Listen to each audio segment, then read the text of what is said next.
So hello dear students, today we are going to study about the derivatives of hydrocarbon class 10 chapter 6. But before starting derivatives of hydrocarbon, we need to know what hydrocarbons are. Okay, anything which contains carbon and hydrogen is known as hydrocarbon. It should be having only carbon and hydrogen in it. Apart from carbon and hydrogen, there should be nothing. Just like, let us have an example of CH4.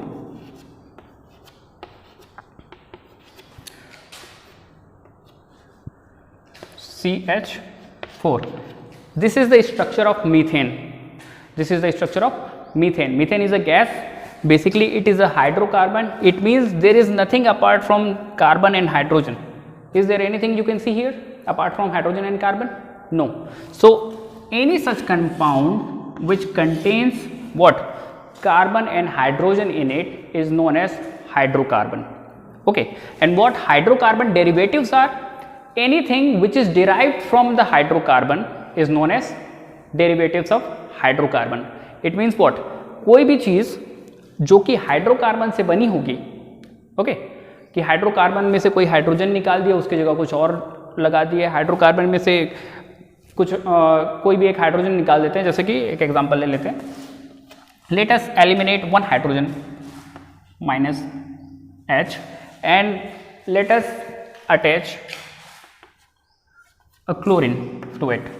Okay, so what is the compound we are going to get? It is, okay, means the compound will be CH3Cl, which is known as methyl chloride. So how methyl chloride is made? Methyl chloride is made from a hydrocarbon. Okay, methyl chloride is made from a hydrocarbon known as methane. Okay, it means if anything is derived from any hydrocarbon, it will be known as derivative of hydrocarbon or hydrocarbons derivative. Okay, क्या होगा? अगर कोई चीज hydrocarbon compound से बनेगी तो उसको हम लोग क्या कहेंगे? हाइड्रोकार्बन का व्युत्पन्न कहेंगे. मतलब हाइड्रोकार्बन से उत्पन्न हुआ पदार्थ. ओके, और हाइड्रोकार्बन को समझने से पहले हमको दो चीज़ें जो जानना बहुत आवश्यक है, वो है ऑर्गेनिक कंपाउंड्स क्या होते हैं और इनऑर्गेनिक कंपाउंड्स क्या होते हैं. What organic compounds are and what inorganic compounds are. So what organic compounds are? Anything which contains carbon in it is known as organic compound. कोई भी चीज़ जिसमें कार्बन होती है वो कार्बनिक कंपाउंड कहलाता है. लेकिन यहाँ पे ध्यान रखने वाली बात ये है कि कार्बन के साथ एक हाइड्रोजन जुड़ा हुआ होगा हमेशा एक ऑर्गेनिक कंपाउंड में. Okay, there will be at least one carbon hydrogen bond in an organic compound, just like this. यहाँ पे कार्बन और हाइड्रोजन के बीच क्या है? बॉन्ड है. इसका मतलब क्या है? ये ऑर्गेनिक कंपाउंड है. यहाँ भी देखिए कार्बन और हाइड्रोजन के बीच क्या है? बॉन्ड है. इसका मतलब क्या है? ये कार्बनिक कंपाउंड है या ऑर्गेनिक कंपाउंड है. Now what inorganic compounds are? Compound which doesn't contain carbon. ठीक है, या तो उसमें कार्बन, ऐसे कंपाउंड्स जिसमें कार्बन नहीं होंगे. Other than that there shouldn't be any carbon hydrogen bond. या तो फिर उनके अगर कार्बन प्रेजेंट है तो कार्बन और हाइड्रोजन के बीच बॉन्ड नहीं होना चाहिए. Okay, so in that case the compound will be known as inorganic compound. So is it clear to you all? I hope it is clear. Now I am erasing this first.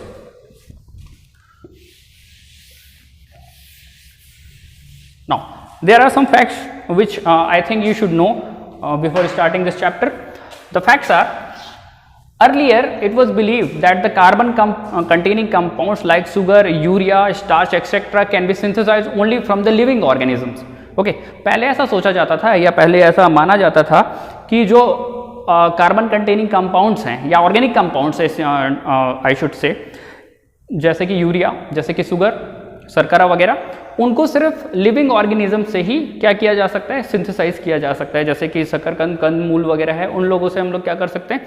ये जो starch है और urea वगैरह है उसको क्या कर सकते हैं? सिंथेसाइज कर सकते हैं या उसका संश्लेषण किया जा सकता है. But in 1928 1928, a German scientist named as Friedrich Wöhler. Friedrich Wöhler, Germany के एक साइंटिस्ट थे फ्रेडरिक वोलर। उन्होंने क्या किया, एक इनऑर्गेनिक कंपाउंड से एक ऑर्गेनिक कंपाउंड को सिंथेसाइज करके दिखाया। Okay, and that inorganic compound was NH4OCN which is known as ammonium cyanate. Okay, इसे कहा जाता है क्या, अमोनियम साइनेट। अमोनियम साइनेट को क्या किया उन्होंने, पानी के साथ गर्म किया, वाटर एंड हीट। ओके, तो इससे जो क्या हुआ, इसका रीअरेंजमेंट हुआ और ये एक ऑर्गेनिक कंपाउंड में कन्वर्ट हो गया विच इज NH2CONH2। इसे कहा जाता है क्या, urea. Okay, what it is. अब यहां पे देखें, अभी जैसे कि हम लोगों ने डेफिनेशन में बताया कि क्या बोलेंगे कि सर आपने तो बोला था कि कोई भी चीज जो जिसमें कार्बन कंटेन होगा वो ऑर्गेनिक कंपाउंड है, तो यहां पे तो कार्बन है इसमें, ठीक है, इसमें तो कार्बन है, तो ये इनऑर्गेनिक कंपाउंड कैसे हुआ। इन्होंने क्या किया था, फ्रेडरिक वोलर ने एक इनऑर्गेनिक कंपाउंड से ऑर्गेनिक कंपाउंड बनाया, लेकिन अगर इसमें कार्बन है तो ये इनऑर्गेनिक कंपाउंड कैसे हुआ। तो डेफिनेशन में एक चीज क्लियरली मेंशन है कि कार्बन और हाइड्रोजन के बीच कम से कम एक बॉन्ड होना चाहिए, तब वो ऑर्गेनिक कंपाउंड होगा। और यहाँ आप देखेंगे कि जो NH4 का जो बॉन्ड है वो बनता है नाइट्रोजन के साथ, ओके, ना कि कार्बन के साथ। इसका मतलब है हाइड्रोजन किसी भी तरीके से कार्बन के साथ जो है अटैच नहीं होता है, लेकिन यहाँ पे हाइड्रोजन जो है वो कार्बन के साथ अटैच होता है। इसका मतलब है कि यहाँ पे एक इनऑर्गेनिक कंपाउंड से क्या बन गया, ऑर्गेनिक कंपाउंड बन गया है। It means an organic compound is synthesized by an inorganic compound for the first time in 1928. The scientist was Friedrich Wöhler, basically from Germany. Okay, so I hope it is clear or very clear to you. Now the another fact, this was the first fact. Second fact is 96% of total compounds found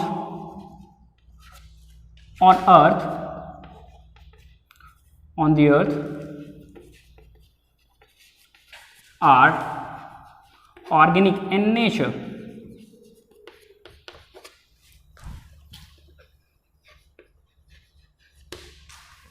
okay, ये जो point है बहुत important है कि 96% जो है total compounds, अगर 100% total compounds हैं तो उसमें से 96% जो कंपाउंड्स हैं वो ऑर्गेनिक हैं।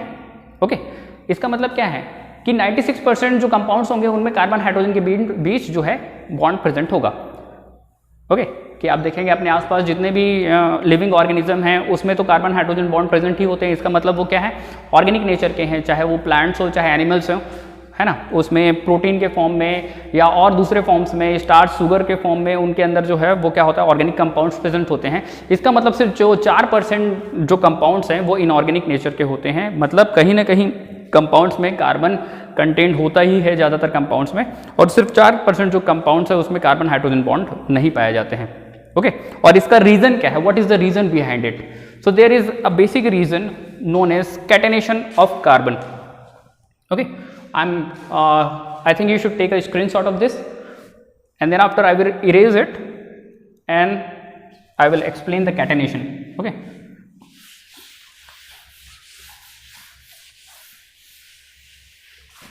now catenation.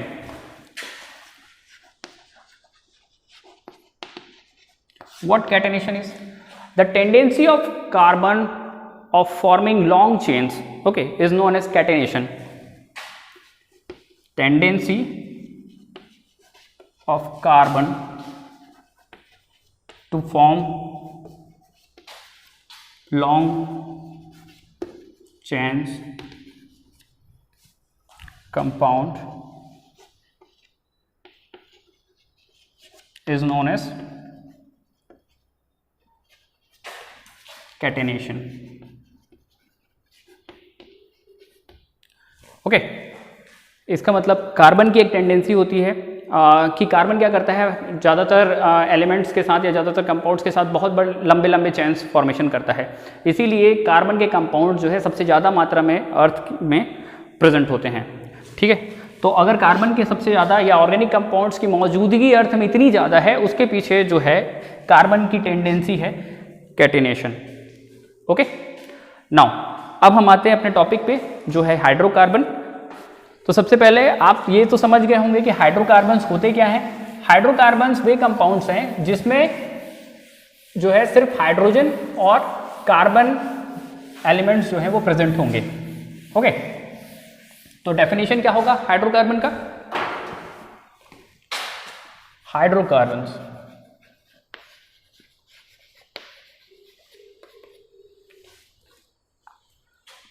compounds which contains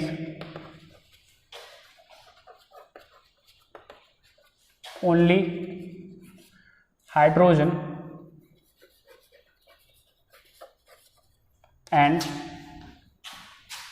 carbon in it is or are known as what? Hydrocarbons.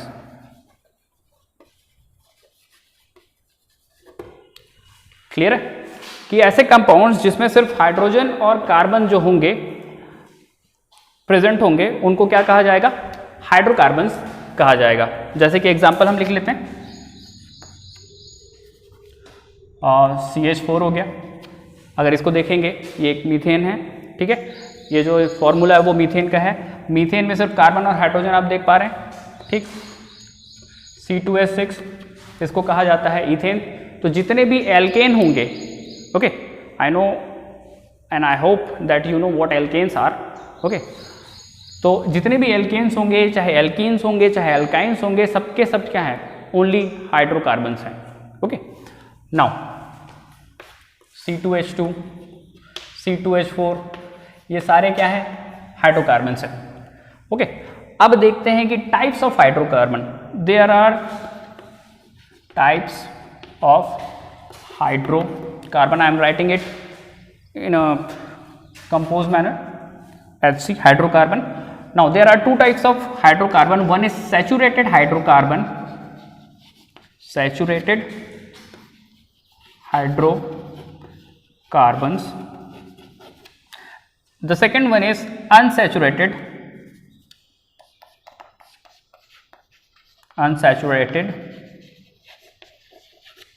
Hydrocarbons. Okay, तो सबसे पहले बात करते हैं सैचुरेटेड हाइड्रोकार्बन्स की कि व्हाट सैचुरेटेड हाइड्रोकार्बन्स आर। हमको ये तो पता है कि हाइड्रोकार्बन्स क्या होते हैं, कि जिसमें सिर्फ हाइड्रोजन और कार्बन से बने कंपाउंड होंगे, वो जो है वो हाइड्रोकार्बन कहलाएगा। अब यहाँ पे ध्यान देने वाली चीज़ ये है कि जो हाइड्रोजन और कार्बन के बीच जो बॉन्ड है वो किस तरीके का होगा। अगर हाइड्रोजन और कार्बन एक दूसरे से सिर्फ सिंगल बॉन्ड द्वारा जुड़े हुए हैं तब उनको क्या कहा जाएगा? सैचुरेटेड हाइड्रोकार्बन कहा जाएगा। It means what? The saturated hydrocarbons are the compound which have only hydrogen carbon single bond. Okay,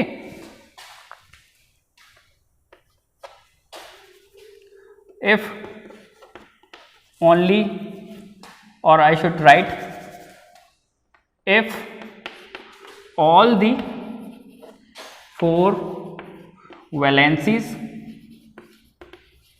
of carbon is satisfied by single bonds, then the hydrocarbon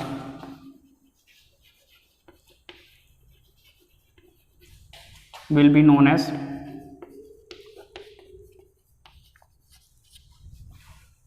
saturated hydrocarbon. Okay, so this is a quite a simple definition.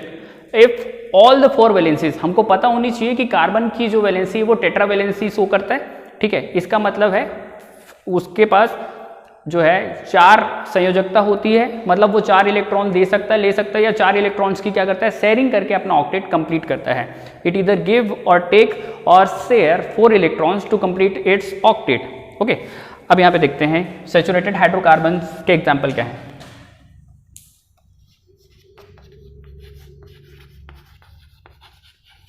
जितने भी alkanes हैं, okay, alkanes क्या होते हैं, alkanes जो है hydrocarbons हैं, और ऐसे हाइड्रोकार्बन जिनमें कार्बन और हाइड्रोजन के बीच सिर्फ सिंगल बॉन्ड पाया जाता है उनको क्या कहा जाता है, एल्केन्स कहा जाता है। जैसे कि सबसे पहले देखते हैं मीथेन, हम लोगों ने ऑलरेडी इसको ड्रॉ किया हुआ था।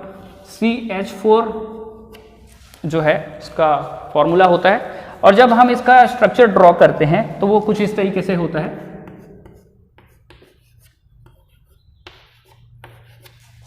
Okay, so this is the structure of methane. अब यहाँ पे देख सकते हैं कि कार्बन और हाइड्रोजन, इसकी चारों जो वैलेंसी है कार्बन की 1 2 3 4, so all the 4 valencies are satisfied by single bonds only, कि जितनी भी चारों वैलेंसी है वो सिर्फ सिंगल बॉन्ड से सेटिस्फाइड है।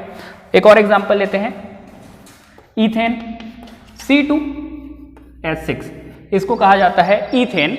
अब यहाँ पे इसका स्ट्रक्चर जो होगा कुछ इस तरीके से होता है। सबसे पहले कार्बन कार्बन के बीच जो है बॉन्ड हम लोग क्या कर देते हैं, लिख देते हैं। उसके बाद C2 हो गया, और 6 जो हाइड्रोजन बचे हैं वो सिंगल बॉन्ड के साथ कार्बन से जुड़े होंगे।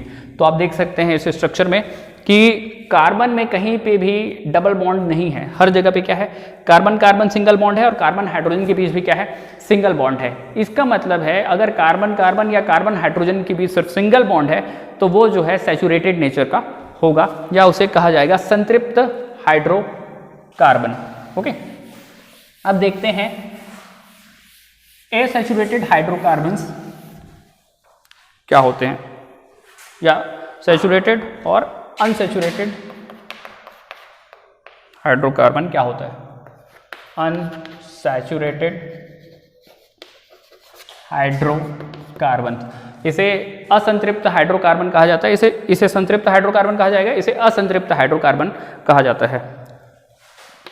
तो यहाँ पे क्या होगा, यहाँ पे क्या था, saturated hydrocarbon. If all the 4 valencies of carbon is satisfied by single bonds then the hydrocarbon will be known as saturated hydrocarbon। तो यहाँ पे डेफिनेशन क्या होगा, if the valencies of carbon is satisfied by double or triple bonds, then the hydrocarbon will be known as unsaturated